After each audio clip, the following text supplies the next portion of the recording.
Surah 27, An-Naml. The tribe of Naml. Ayat 1. This is a directive from Allah, the All-Powerful, All-Hearing. The divine laws being given to you are from the Qur'an, a book that has explicit guidance. Ayat 2. It guides those who are convinced of its truth. It guides them to the right path and gives them the glad tidings of very pleasant results. Ayat 3. These are the people who, after declaring their belief in the divine code, establish the Nizam as-Salah, and make arrangements to provide means of development for the whole of mankind. They also have a firm belief in the law of mukafat and the life hereafter. Ayat 4. On the other hand, there are people who do not believe in life after death. As they confine life to this world only, their aim is to derive maximum benefits here. Their deeds appear to be very pleasing to them and they continue to stumble in this self-deception. Ayat 5. This erroneous way of life will bring on them the worst kind of punishment. Even if they do get some petty benefits here, their future is destroyed, and eventually they will be the greatest losers. Ayat 6. O Rasul! The Quran has been bestowed on you, so that you can save mankind from great suffering and destruction. The Quran is from God who, with His wisdom, is keeping the entire universe on the right course, and He is fully aware of the requirements of everything. He knows what everything will become after proper development, and what it will need to become that. Ayat 7. It has repeatedly been said that the outcome of following an erroneous path will be destruction and suffering. As an example, consider the struggle between Moses and the Pharaoh. Start this story with the incident when Moses and his companions, who were at the foothills of a mountain, could not find their way in the dark and cold night. Moses said to them, "See that fire, far away on the mountain. You stay here while I go and get some directions, and at least bring a flame with which you may warm yourselves, and are able to spend the night comfortably." Ayat 8. When Moses reached the fire, he heard a voice, "The place where you see the fire, the top of Mount Sinai, and its surrounding land, the land of Palestine, is greatly blessed, for a number of Anbiya will be born here, and for the Bani Israel this will be the land of great revolutions. But you should not assume that these blessings and bounties will be confined to this land only, while the rest of the world remains deprived. No, that is not the rule. The Sustainer, Rab, who is responsible for providing nourishment to mankind, is far above this. His bounties and nourishment, whether pertaining to physical needs or divine guidance, embrace the entire universe. Nourishment and divine guidance have been provided to every nation. Ayat 9. Moses was taken aback and started looking around, wondering who had called and from where this voice had come.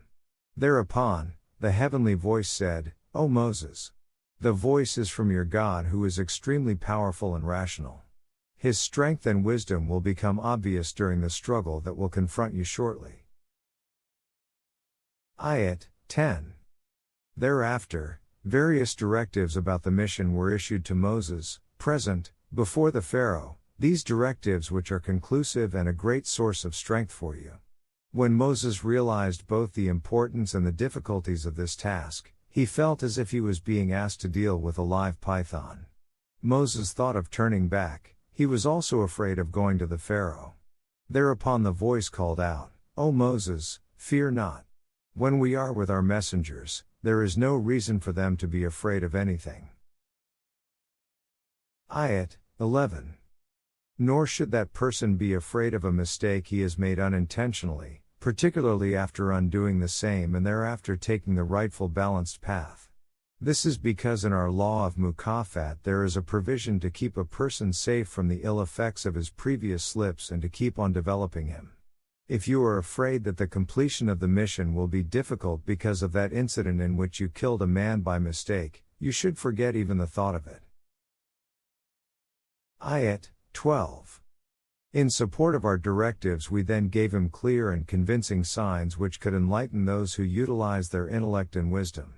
If such people were to reflect on it, they would realize that there is no possibility of any harm in following the divine laws.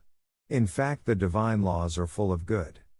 These arguments were with regard to the 9 directives which Moses had to take to the Pharaoh and his nation which had gone astray from the right path. Ayat 13. But when our clear directives were conveyed to the people, instead of believing them they turned around and said, "This is an open deception and a lie, that Moses has been sent to us with these directives by God, and that if we do not accept them we will be destroyed." Ayat 14. Although deep in their hearts they were convinced that the directives were not false, they rejected them out of spite and arrogance.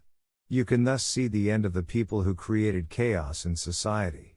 To create disorder and upheavals in society is a great crime in Allah's court of justice. Ayat 15. And we sent messengers such as David and Solomon, who were resolute and of very high stature, to the Bani Israel and gave them the knowledge of wahi. They were highly appreciative and grateful to Allah who had preferred them over many of his other believers. Ayat 16. And after David, Solomon became his successor. This was not because he was David's son but because he was competent for this exalted position. He said to the people, "Just look at the strength and the might of this kingdom, and the abundance of everything that is available here. We possess a very strong cavalry and we are fully aware of its capability and discipline." In those days the cavalry was considered the backbone of the army. All these bounties, power and ability to defend are indeed evident, and these are sure signs of God's favor. Ayat 17. Solomon's army consisted of civilized people from the cities, savage and mighty brutes from the mountainous jungles, and swift horse riders from the tribe of Tair. All of them were kept in camp so that, after proper training, their capabilities could be gainfully utilized. Ayat 18. At one time Solomon learnt that the state of Sheba was planning to attack. So as a precaution he took his army towards them. The valley of An-Naml was on the way, and like that of the state of Sheba, its head of state was a woman. When she received news of this army, she ordered her subjects to remain in their dwellings to save themselves. She did not ascertain whether they had any connection or alliance with their enemy the state of Sheba, and she was afraid that the troops might crush them. Ayat 19. Solomon smiled when he heard this. These poor souls were right. They had heard and seen that whenever the royal army passed an area, it brought nothing but destruction. However, did they not understand that this was the army of a messenger of Allah's, whose purpose was not to disturb the innocent but to give them protection? Then he prayed to his God, "O my Rabb, you have granted me a great empire. Therefore also grant me adequate restraint and self-control so that instead of causing destruction to mankind, the strength and stately splendor you have bestowed on me and my parents can be utilized for people's benefit, and for reforming their affairs. Every step of mine should be in conformity with your laws, so that I can be included amongst the subjects whose abilities develop through your Rububiyah and Rahmah, and those who are responsible for reforming the affairs of mankind." Ayat 20. One day, while on the march, Solomon asked of some cavalry men who were not present at the time. When they arrived, he asked them, "Where is your chief Hudhud, Hupu? Has he gone somewhere for a while or is he absent from his duty?" Ayat 21. If he is absent, then according to the rules of the army, I will punish him severely. Moreover, if he does not produce any explicit authority, valid reason for absence, he may even be sentenced to death. Ayat 22. Hudhud returned after a short while and said, "I had gone deep inside the state of Sheba, Saba, for reconnaissance. I have gathered information, which was not previously available to you, and since it has been collected by me, personally, it is reliable." Ayat 23. I have found that a woman rules over that country. She has everything, in that she is self-sufficient in her state and does not depend on help from other nations. Even her internal discipline, order and control are magnificent. Ayat 24. However, the queen and her subjects worship the sun and not Allah. Satan has made their deeds look so attractive to them that they think of their creed as being correct and proper. He has kept them away from the right path in a way that they are unable to obtain guidance towards it. Ayat 25. They do not worship Allah, the Allah who, as and when needed, brings forth everything from the hidden treasures of the universe. His knowledge is not limited to the physical universe, He also knows what you disclose and what you conceal in your hearts. Ayat 26.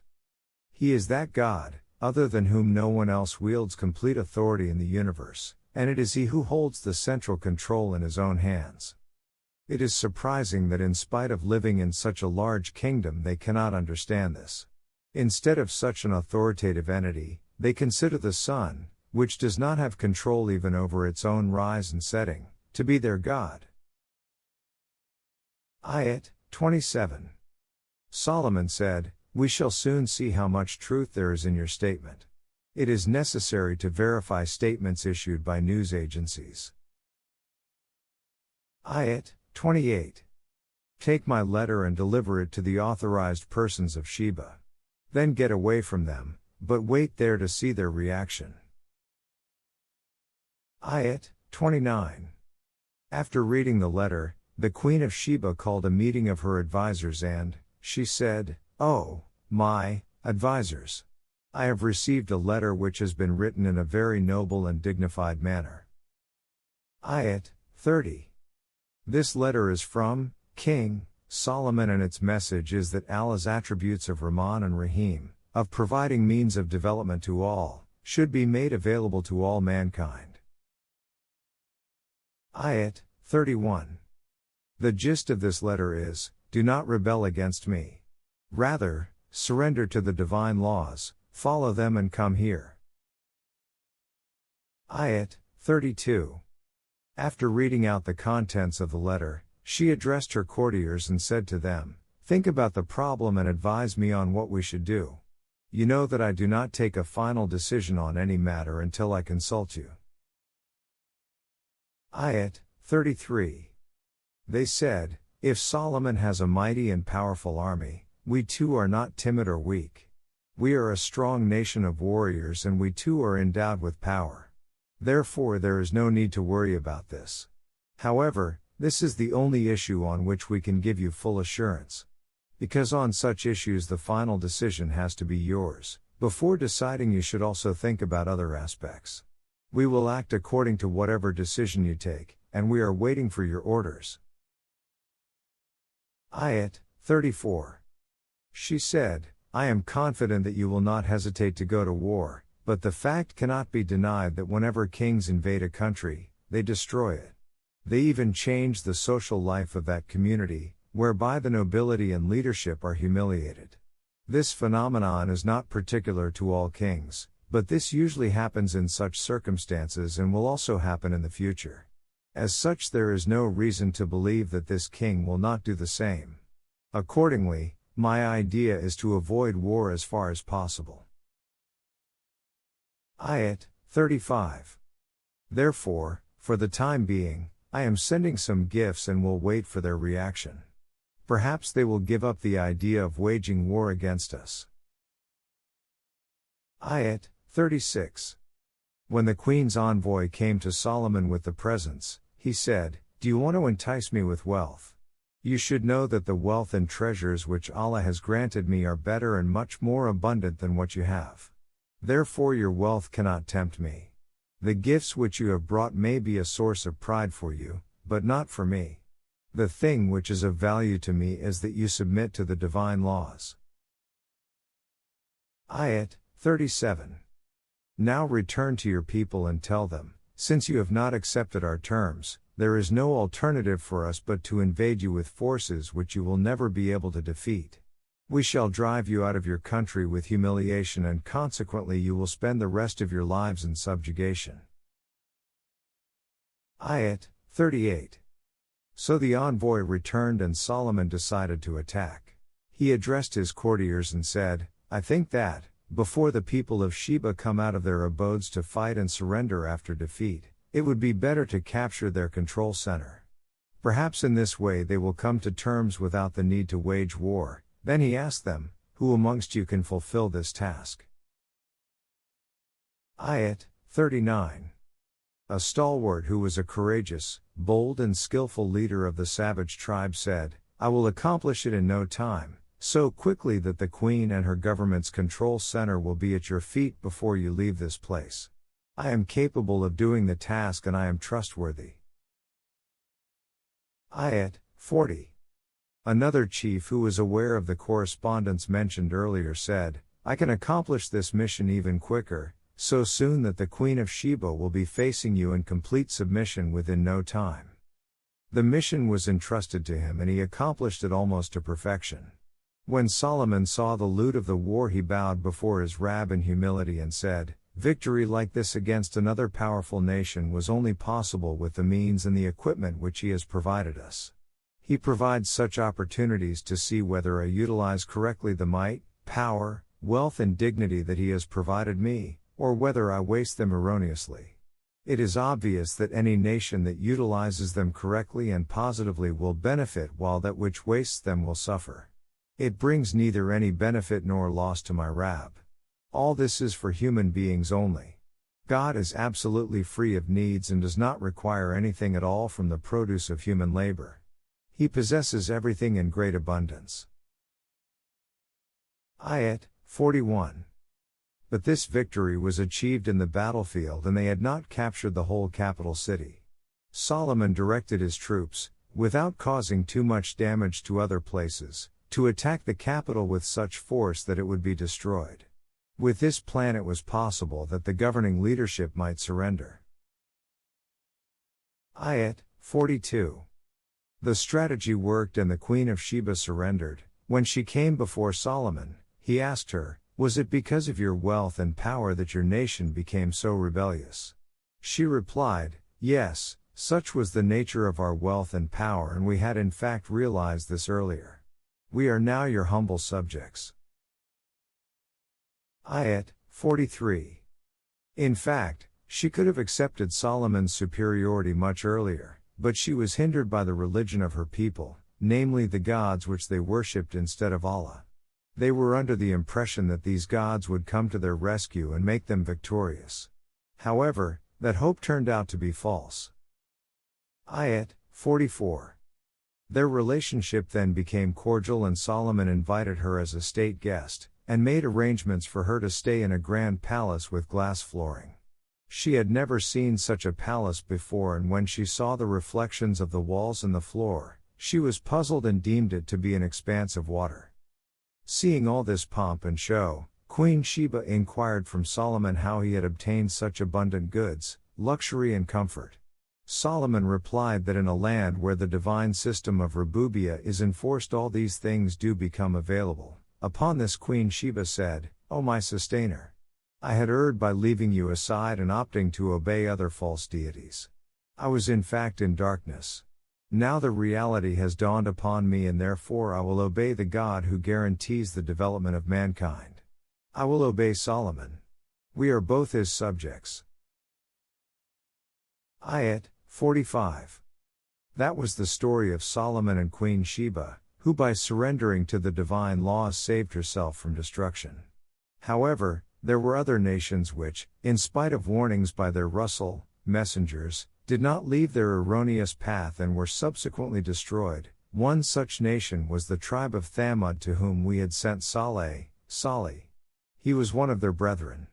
He advised them to follow the divine laws, whereupon they split into two parties. One believed in the divine laws and sided with Salih, and the other rebelled. The two factions were opposed to each other. Ayat 46. Salih did his best to convince them, but they retorted, "Why don't you hasten the doom with which you have been threatening us?"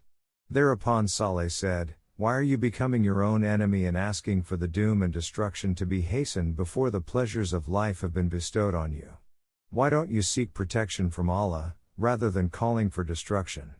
In this way not only will you be safe from destruction, but you will also receive abundant means for development. Ayat 47. In reply they said, right from the very day you and your followers showed up, we have been hearing the unpleasant news of destruction and doom. We had never even heard of these words before, the fact is you all are a bad omen. Thereupon Saleh said, the destruction which I presage will be in accordance with the divine law of Mukafat. It will be the result of your own misdeeds and not because of us.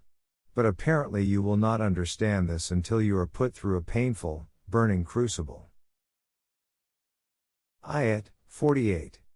In the capital city there were 9 chieftains who were responsible for maintaining law and order.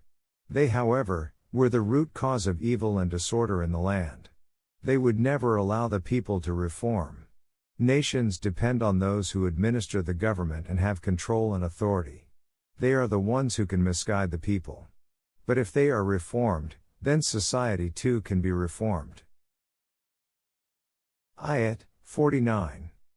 The just system Saleh was inviting them to was in conflict with the policies and interests of these elders. They were thus his main opponents. They called for a meeting and said to each other, let us swear to one another that we will verily attack at night. We will then deny this attack in front of the next of kin of the murdered. We will boldly say that we did not see them being killed and that we were certainly telling the truth. Ayat 50. While they were plotting this evil act, we also planned for something different which, according to our law of Mukafat, was beyond their perception. Ayat 51. Behold then the outcome of their plotting and the consequence of Allah's plan. Saleh and his party remained safe while the mischief mongers and their followers were disseminated. Ayat 52. These are their dwellings which till today lie in ruins. And all this happened because they perpetuated zulm, injustice, to the people. In this episode there is a lesson for those who utilize their intellect, wisdom and reasoning. Ayat 53. They were destroyed while the people who believed in the truth of the divine laws and led their lives accordingly remained safe. Ayat 54. Likewise is the story of Lot who told his people, what a shame it is that while knowing that it is foul and against nature, you are committing such abominations. Ayat 55. Your situation is such that instead of women you lust after men.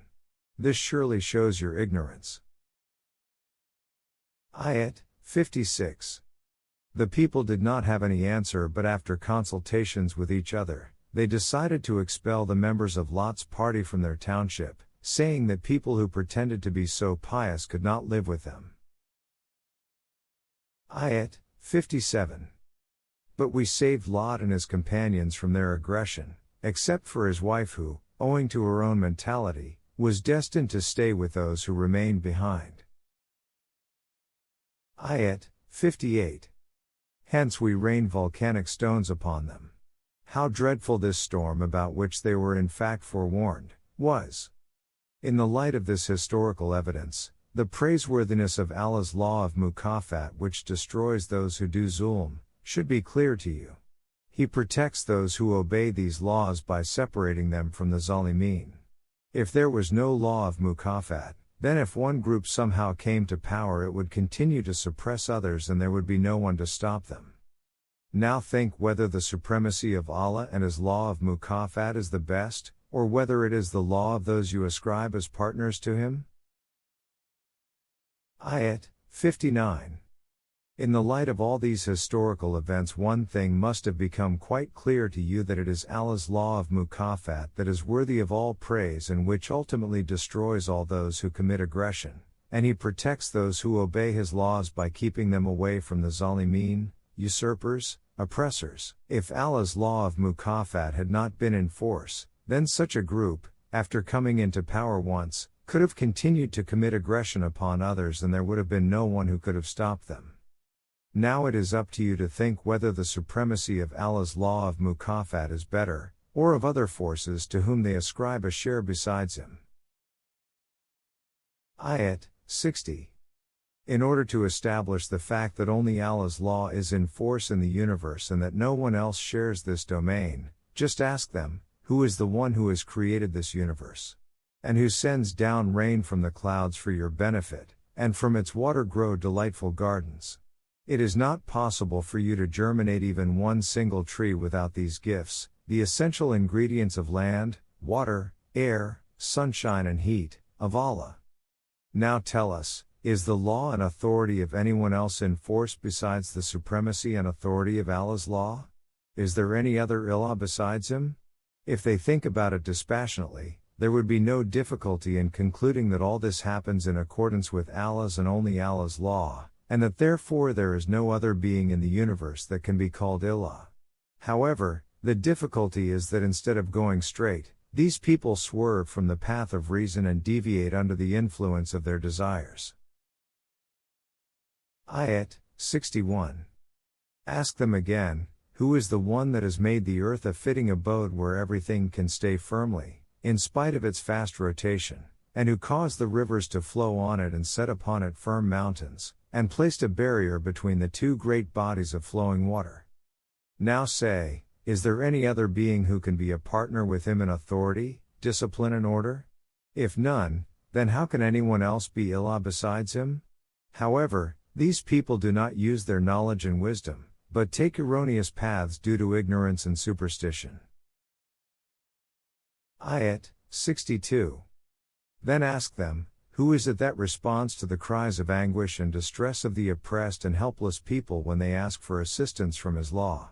He replies to their call, and tells them that the solution to their problems lies with Him. And when they work according to it, He removes their difficulties and, thus, awards them the state and the authority in the land. Could there be any law other than the divine law that can do all this? However, there are very few indeed who keep this in sight. Ayat 63. Then ask them, who is it that guides you, with the help of the shining stars, when you travel in the darkness of night, on land and sea? And there is never any mistake in it, and, who sends forth winds as glad tidings before rain comes down, which brings with it the means of nourishment. Could there be any power other than God, whose law is doing all this? Does this not make it clear that He is beyond any other power being ascribed a share in His authority? Ayat 64. Ask them, who is it that initiates the creation of everything, and then by passing it through various stages of evolution, takes it to its destined end? And whose Nizam-e-Rububiyyah is it that provides means of nourishment through the mutual coordination between the heavens and the earth? Can any authority or system other than that of Allah do this?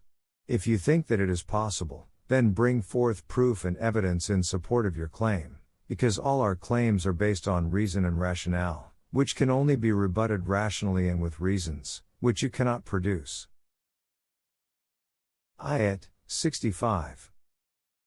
Such is the state of their ignorance that, let alone the living, they even consider the dead to be partners in the divine functions. Tell them that no one knows the hidden realities in the heavens and the earth, as these are metaphysical in nature, other than Allah. The dead do not even know when they themselves will be raised. Ayat 66. As far as life in the hereafter is concerned, its knowledge has continuously been conveyed to mankind, through wahi. But in spite of this they are in doubt and they have kept their eyes totally closed on this. Ayat 67. And they ask, after death, when we and our ancestors have become complete dust, would we be raised and brought to life again? Ayat 68. After this, they say tauntingly, this is what we are being told and it is the same that our forefathers were told. None of them became alive and none amongst us who died has come to life again, therefore, these are nothing but ancient fables which are being repeated. There is no reality in them. Ayat 69. On the basis of this, they deny the divine law of mukafat, and consider the statement that the end result of our erroneous way of life would be nothing else but destruction, to be a false threat. Tell them to go all over the earth, behold the ruins of ancient civilizations with their own eyes, and see what happened to the nations who perpetuated crimes against mankind. What was their end result? Were they destroyed or did they remain safe and prosperous? Ayat 70. O Rasul! You should continue to convey the truth to them and, do not grieve over them, as to why they do not accept the truth, and do not get distressed by what they conspire and contrive about you and your mission. They cannot harm you and ultimate success will be yours. Ayat 71. They ask you time and again, when will the destruction about which you threaten us come, if you speak the truth? Ayat 72. Tell them, the destruction for which you clamor and demand so hastily, some of it is possibly following behind you. Ayat 73. The reason for the time gap between the deeds and their retribution is that the law of your Rabb wants to be kind to mankind. It desires that during the given time they abandon the erroneous path and come to the straight course, and thus remain safe from its ill effects. However, most of the people take undue advantage of this respite. Instead of leaving the wrong path, they start criticizing the very divine law of mukafat. Ayat 74. Even this they say just for the sake of saying it. Indeed, hidden in their hearts are their self-interests which they do not want to give up. Your Rabb knows fully well what they conceal in their hearts, and what they present. Ayat 75. Let alone what is hidden in their hearts, there is no secret in the heavens and on earth, which is hidden from His knowledge. Everything is recorded in the book of His laws and that recording is very clear. Ayat 76. A part of that divine recording is revealed in this Qur'an and, this is the reason that the Qur'an makes even those things clear which the Bani Israel, Jews, disputed amongst each other. Ayat 77. This is exactly the position of the Qur'an, in that it provides guidance to all those nations who have conviction in its truth. It is a means of development for them, both for their physical life and human abilities. Ayat 78. However, if these people will not believe in its truth and stubbornly insist on treading their erroneous path, then, He will decide their affairs according to His law of mukafat.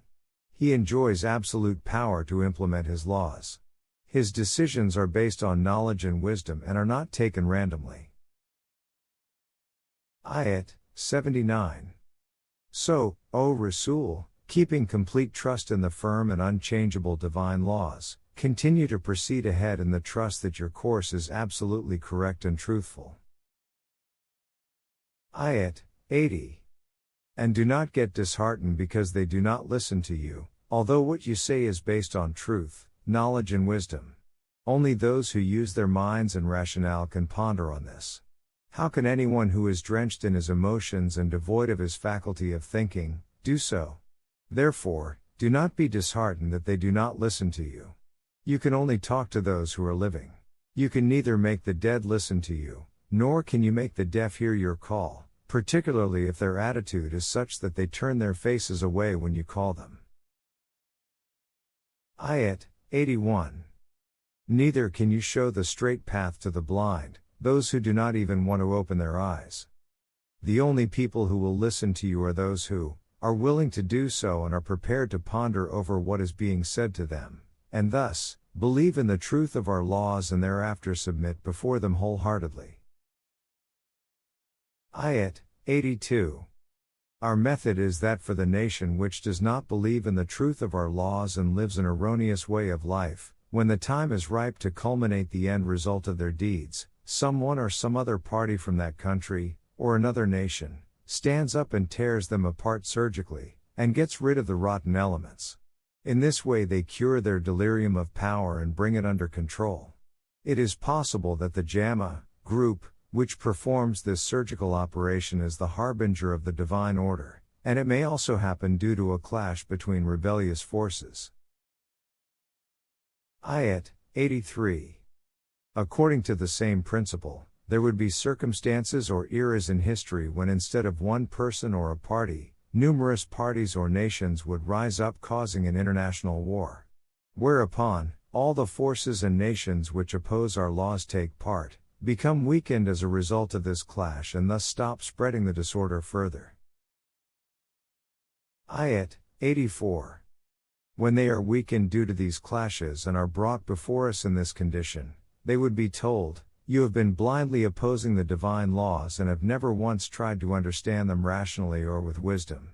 And now, when you have seen with your own eyes the result of flouting our laws, just think about all that you have been doing." Ayat 85. Finally, because of the oppression and rebellious attitude as well as the misdeeds which they had committed, the decree of God's law of mukafat will be issued against them. Then they will not be able to utter a single word. Ayat 86. It is a matter of great surprise that they do not ponder over the universal physical laws of God which are in operation before their eyes. Let alone the mighty forces of nature, they do not even see the rotation of day and night which takes place every day. The day is bright and is followed by night, which quietens every activity. All this happens according to a set of laws and discipline, wherein there is no change or discrepancy. For those who believe in the truth of the divine laws, there are signs, even in such an ordinary thing, to reach the ultimate truth.